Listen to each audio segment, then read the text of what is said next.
ආදරණීය දුවේ පුතේ, එක්තරා ලස්සන කැලෑවක ඉතාම නිල් පැහැති වතුර පිරුණු ගඟක් තිබුණා. මේ ගඟ අයිනේ තියෙන ගස්වල රසම රස පළතුරු පිරීලා තිබුණා. දවසක් නුවණක්කාර අලිය ගඟ අයිනේ තියෙන ගහකින් පළතුරු කමින් සතුටින් හිටියා. මේ ගඟේ හිටියා ඉතාම කෑදර කිඹුලෙක්. කිඹුලාට ඕනේ වුණා මේ අලියාව රවට්ටලා දඩයම් කරගන්න. කිඹුලා හෙමින් අලියා ළඟට ඇවිත් බොරු ආදරයකින් මෙහෙම කිව්වා. යාළුවෙන්, ඔයා කන පළතුරු වලට වඩා ගොඩාක් පැණිරස පළතුරු ගඟෙන් එහා පැත්තේ තියෙනවා. මේ හරියෙන් ගඟ හරහා යන්න මෙතන වතුර ගොඩක් අඩුයි.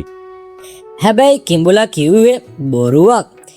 ඒ හරිය ගඟේ ගැඹුරම වගේම අනතුරුදායකම තැනක්. කිඹුලාගේ සැලැස්ම උනේ අලියා වතුරට බැස්සම එක පාරටම පහර දෙන්නයි.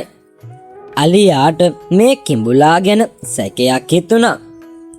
කිඹුලා කවදාවත් නැතුව මේ තරම් කරුණාවන්ත උනේයි. මෙතන මොකක් හරි උගුලක් තියෙනවා කියලා අලියා හිතින් හිතුවා. කිඹුලාගේ සැබෑ අදහස දැන ගැනීමට අලියා කිසිවක් නොකියාම උපක්‍රමයක් කල්පනා කළා. අලියාට ගඟ අයිනේ වැටී තිබුණු විශාල ලී කොටයක් දක්නට ලැබුණා. අලියා කිඹුලාට තමන් වතුරට බසිනවායයි අගවන පරිදි හෙමින් ගඟ දෙසට පියවර තැබුවා. නමුත් ඔහු කළේ කිඹුලාට නොපෙනෙන ලෙස තම හොඬ වැලෙන් අර ලී කොටය අල්ලාගෙන තමන්ගේ කකුල වතුරට බානවාසේ පෙනෙන අයුරින් ලී කොටය පමණ ජලය මත තැබීමයි.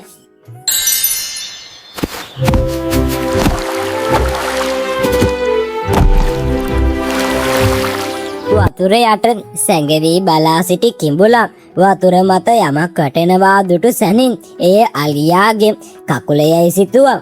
කෑදර කිඹුලා එක පාරටම ජලයෙන් මතුවී තම ශක්තිමත් හකු පූට්ටු කරමින් ලී කොටය තදින් හැපුවා.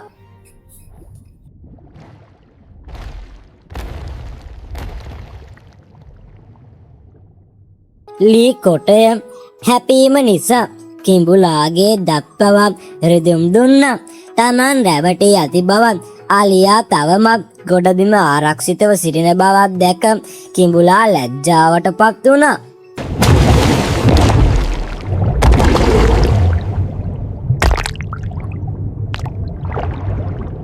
අලියා සිනාසෙමින් මෙහෙම කිව්වා. කිඹුලු, කාදරකම නිසා අනුන්නලවත් තන්ද කියොත් වෙන්නේ ඔයා තමයි දෙන එකයි. ඔයාගේ ඔය නරක ගතිය නිසා ඔයාට කවදාවත් හොඳ යාළුවෙක් ලැබෙන්නේ නැහැ. එදා ඉඳන් කිඹුලට ගඟේ තනිවම ජීවත් වෙන්න සිද්ධ වුණා. අලියා තමන්ගේ බුද්ධිය පාවිච්චි කරලා අනතුරකින් බේරුණු හැටි ගැන හැමෝම කතා වෙන්න පටන් ගත්තා.